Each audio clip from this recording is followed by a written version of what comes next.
Well, hey there, guys and gals. A lot of you have been asking, how do I make my video smaller in terms of file size? And that all begins before you hit the record button.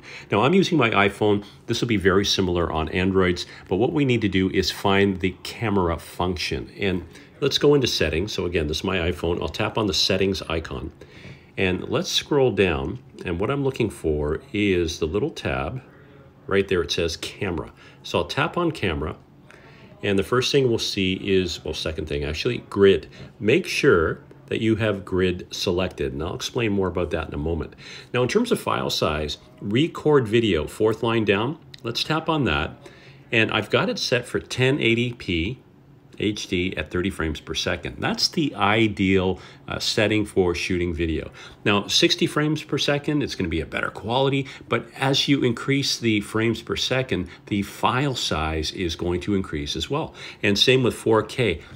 And if you look down below, you'll actually see that 1 minute of video at 720p is 60 megs. And then it jumps to 130 and all the way up to 400, depending on what setting. So again, to minimize the file size and still have the best quality, 1080p at 30 frames per second. So let's get out of here. And remember, I mentioned grid.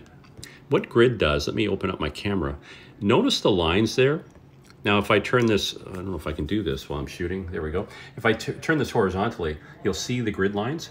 And we're going to get into this later on during the 7-day challenge, what's called the rule of thirds. So make sure you've got grid selected. And yeah, that's all you need to know for now in terms of what do I do to minimize file size.